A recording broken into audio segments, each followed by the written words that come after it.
Bueno, espero que se me oiga bien, que mi voz no es muy alta, intentaré que se escuche. Buenos días a todas, todos, todes. Bueno, esta presentación que traigo hoy trata de articular lo corporal, lo psíquico y lo social en mi vivencia como persona intersex y también como psicoterapeuta.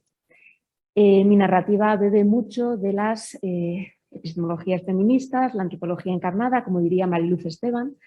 Y bueno, el objetivo de esta presentación básicamente es provocar y haceros reflexionar sobre las áreas corporales, las secciones subjetivas y los imaginarios sociales construidos alrededor de los dualismos de género.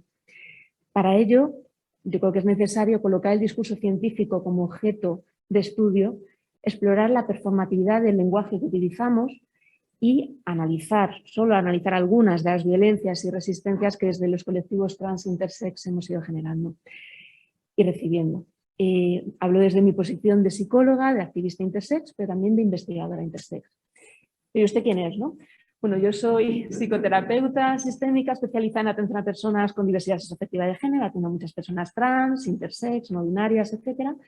También soy secretaria de Kaleidos, que es la organización estatal intersex, colaboradora de la sexología.com, miembro de GRAPSIA, que es el grupo de apoyo a personas con insensibilidad a los andrógenos, que es la condición que yo poseo, y también pues, activista intersex en primera persona. Para entendernos, la diferencia entre intersexualidades y lo trans aludiría más a la identidad de género, las intersexualidades aludirían más a lo que es una diversidad corporal, ¿no? Sobre todo aquellas experiencias como la mía que no encajamos en los estereotipos típicos de masculino femenino.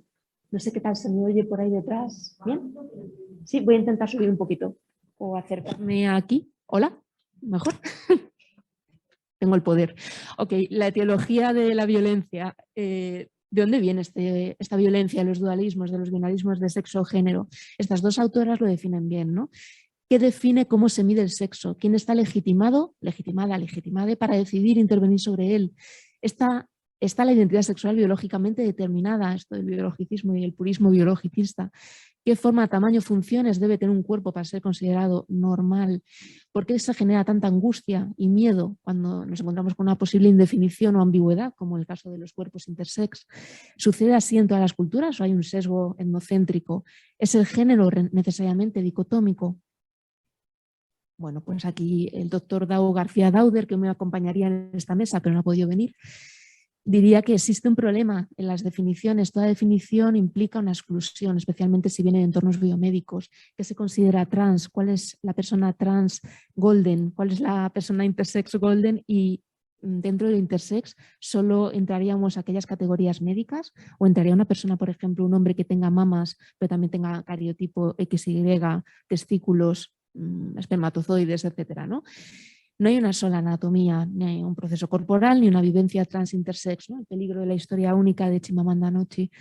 La vivencia trans e intersex no son excluyentes. Hay personas intersex que son trans, personas binarias, personas no binarias, y bueno, lo que no somos endosex. Endosex serían los genitales binarios, intersex son los genitales atípicos, por así decirlo. ¿Qué tenemos en común lo trans y lo intersex? Pues bueno, la violencia que recibimos de los dualismos y de las normas corporales. Somos ambas identidades políticas con relaciones ambivalentes con las categorías médicas. Por un lado, nos sentimos sujetos porque intervenimos y buscamos a la comunidad médica, necesitamos de la institución médica para determinados procesos, pero al mismo tiempo somos sujetados, somos objeto, hacen con nuestros cuerpos determinadas violencias, etcétera, ¿no? Por no hablar de peritajes. Esta imagen es muy dura, pero recoge un poco las violencias de los cuerpos intersex. Siempre lo digo, se lo digo a FGTB, a Kogan, a cualquier entidad que haga algo de visibilidad sobre realidades intersex, se nombra poco, pero cuando se nombra de una vacía hueca, o sea, de una forma hueca, perdón. Esto es lo que a mí me gustaría que se viera en las ponencias, en las exposiciones, para que la gente sepa que esto, aunque salgan algunas fotografías en blanco y negro, se sigue produciendo a día de hoy en el Estado español. No tiene ni 4 meses de vida, entonces me parece algo muy grave, ¿no? Y esto también afecta a las personas trans, por supuesto. Si hablamos de cuerpos, hablamos de la mirada externa, ¿no? El pasar por ser la mujer cis o el hombre cis, ¿no? Y cómo afecta esta mirada externa a nuestros cuerpos. Sara Ahmed lo dice claramente, los cuerpos acumulan estrés, puntos de presión social y física, son receptores de miradas. Y la mujer trans, dice Valeria Vega, que no lo parece está mejor aceptada. Al final la mirada externa parece que nos marcara ese peritaje y esa luz verde del semáforo o ese ámbar de no sé muy bien dónde ponerte o ese rojo de no, a ti se denota que tú no eres una persona cis golden, ¿no? Que me gusta mucho ese término. Mi pregunta, ya que nos empezamos a cuestionar el lenguaje, es ¿esto del passing es una experiencia exclusiva de personas trans e intersex? Estoy segura de que no, de que hay muchas intersecciones que pueden influir en esto del passing, pero también muchas personas cis, clase blanca, clase alta, blancas, etcétera, pueden tener determinados procesos de passing. Lo que pasa es que siempre se asocia a personas trans e intersex. Cuerpos, falómetro. El falómetro sigue estando a día de hoy en los hospitales, en muchos centros médicos, y el falómetro sirve un poco a nivel social para medir lo que es una chica o un chico. Un clítoris, un falo, un pene, llámalo X, hasta 1 centímetro se considera una niña de longitud. A partir del centímetro hasta los 2,5 se considera inaceptable porque es una ambivalencia, es una, como diría, una incertidumbre, y a partir de los 2,5 en adelante es un chico. Entonces, entre medias, ¿qué hacemos? Tanto con personas intersex como trans. En personas intersex operamos, hacemos ablación de clítoris. En personas trans, bueno, pues personas que se están empezando a hormonar, etcétera, y a lo mejor consiguen una longitud de un clítoris. ¿A partir de qué momento empiezan a considerarse que ya tienen un pene, ¿no? ¿Cómo cambia esta palabra de falo, clítoris, pene, al final en este continuo el falómetro, que a día de hoy se sigue utilizando? Todo esto conforma una somateca, es decir, tenemos una librería, una biblioteca llena de cuerpos en la sociedad, imaginarios en los que nos podemos imaginar determinados cuerpos, pero no todos los cuerpos parecen válidos, ¿no? Y hay algún ejemplar que se cuela en esta somateca, pues que a mi juicio enriquece la librería, pero también es cierto, como dice Preciado, que contiene la probabilidad de fallo y la posibilidad de resistencia, ¿no? Podríamos imaginarnos o parar a pensar un poco en ese imaginario de esta somática que tenemos en la cabeza. Me gusta esta ilustración de Flavita Banana que dice lo estás haciendo mal, es al revés. Bueno, pues esto yo creo que cualquier persona del colectivo LGTBIQ+, lo puede recibir así, ¿no? Cuando se habla de transfobia, interfobia o de LGTBI-fobia. Al final pareciera que estamos yendo en contra de un sistema, pero ¿por qué estamos yendo nosotras, nosotros, nosotres en contra de un sistema y no está yendo el sistema contra nosotros, ¿no? Creo que, como dice Mise, al final la transfobia tiene esas 3 dimensiones que son aplicables, a mi juicio, para todo el colectivo, pero que están muy presentes, ¿no? Tanto la transfobia como la interfobia. Esta soy yo, con 13 años recién operada, sin yo saberlo y sin mi consentimiento. A mí me dijeron que eran unas hernias, me acaban de extraer mis testículos. Todas las chicas de mi alrededor ya tenían la regla. Esto es 8º de GB, 2º de la ESO actualmente. Y había una lista en clase donde se iban haciendo checks con las chicas que iban menstruando. Y esto no es mentira, había una lista oficial de chicas. Esa mochila verde era mi mochila y yo la tenía llena de tampones y de compresas para hacerme pasar por una chica que menstruara.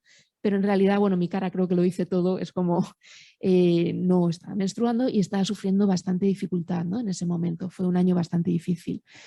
Esto que desde la psicología afirmativa, gay, trans, desde la psicología que a mí se me ha inculcado, que yo debo practicar en mis espacios terapéuticos, del estrés de la minoría, a mí me repele un poco, ¿no? Porque pienso que al final se está poniendo el juicio en esa personita o persona adulta que está sufriendo el estrés de la minoría, pero nadie está señalando el estrés la opresión, perdón, que está ejerciendo la mayoría.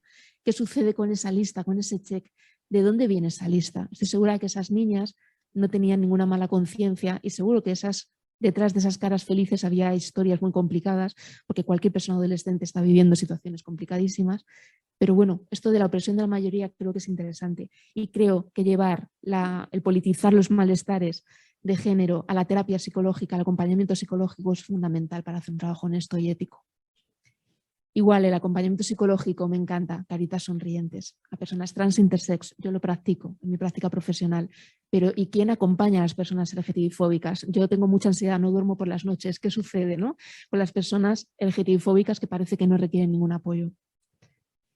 Expresión de género, me chirría mucho este término, femenino o masculino, porque también en los espacios en los que yo trabajo se habla de expresión masculina, expresión femenina, ¿de dónde viene esto? Podemos resignificar algunas prendas, neutralizarlas incluso, el tema del vello corporal, de los hábitos, las posturas, etcétera. ¿Podemos intentar neutralizar esto? no quería dejar pasar esta oportunidad que me brinda Maricornes de hablar de la violencia farmacéutica que estamos sufriendo muchas mujeres trans e intersex con el tema del suministro de estrógenos, cosa que con la testosterona y los andrógenos no sucede. No ha habido ningún farmacéutica que me haya sabido dar una explicación de por qué tenemos la dificultad del suministro del lenceto, los estrógenos, que yo me pulverizo todos los días en los brazos, y no sé por qué, pero es una ansiedad, vamos, enorme ir a la farmacia y que te digan que no lo que no lo tienen, que no lo van a tener en unos meses, y tú que estás sin hormonas, con dolores de cabeza, con muchas dificultades a nivel psicológico, ¿no? Todo esto a nivel psicológico se traduce en estos dibujos que he ido haciendo a lo largo de toda mi vida. Yo aquí plasmo mucho de lo mío, ¿no? Yo vengo a hablar de mi libro, pues yo aquí meto todo, me abro un canal, y estos son incluso fragmentos de dibujos de mis diarios. La vergüenza tóxica, todo esto es desde un punto de vista intersex, pero también trans, ¿no? La rabia retroflectada, no puedo enfadarme con el mundo, me enfado conmigo misma, a mí nadie me va a querer, yo ahí casándome con alguien, viva los novios. Hipervigilancia, pensar que siempre te están vigilando desde fuera, que hay muchas miradas, depresión, autólisis, autolesiones, suicidios, búsqueda de la normatividad. Yo soy una mujer con cromosomas XY y que tenía testículos, pues bueno, eso no lo puedo controlar, pero voy a intentar ser delgada y me voy a intentar maquillar todo lo que pueda.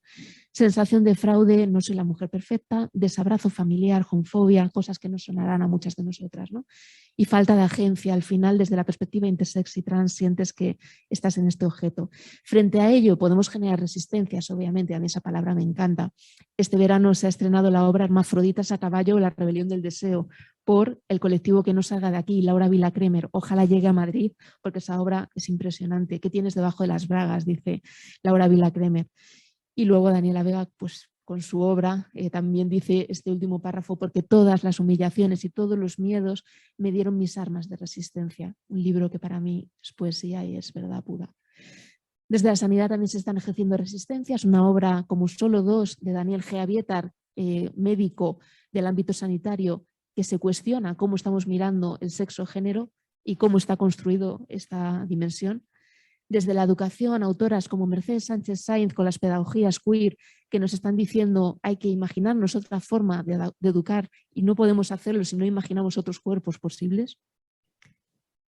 Yo misma, que este año en Bellaterra he publicado Un secreto pelirrojo, la historia de una niña pelirroja en un mundo de personas rubias y morenas, y que intenta de alguna manera sobrevivir, al principio tiñéndose el pelo de rubio y quitándose el pelo corporal, depilándose, y luego poco a poco va aceptando que el pelirrojo es un pelo precioso.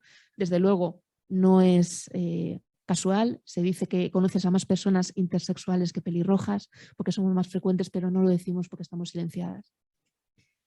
Por último, el deseo. Teo Pardo, activista trans, dice: ¿qué cuerpos son públicos en el sentido de estar forzados a dar explicaciones y cuáles no? El tema del deseo, qué cuerpos son deseables y cuáles están en deuda por ser deseables. Si a mí alguien me desea siendo intersex, ¿estoy yo en deuda con esa persona? Si a mí alguien me desea siendo trans o con VIH, ¿estoy en deuda con esa persona? Creo que esto es importante, ¿no? Esta reflexión que hace Teo Pardo. Finalmente, termino con esta balanza en la que ahora mismo parece que el paradigma médico, quirúrgico, sanitario, social, transfobo, etcétera, interfobo, está ganando en la balanza, pero ojalá en un futuro el paradigma de los derechos humanos, de la sociedad, de lo psicosocial, defensa de los pacientes, yo anularía la palabra pacientes, diría de las personas con vivencias disidentes de la cis-heteronorma, pues ganen esta balanza y podamos ganar el pulso, ¿no? Muchísimas gracias.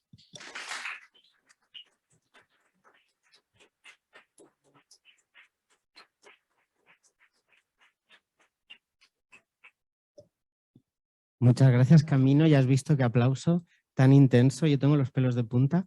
Espera que te saco el pen. Tenemos muchas preguntas y cuestiones. Ya sabéis que tenemos el espacio Marichachara. Y nada, vamos a seguir con la siguiente, que tenemos muy poquito tiempo antes de la plenaria, que esperemos que no se retrase mucho y que tiene mucha relación también con estos temas. Sí, eso voy hablando y así.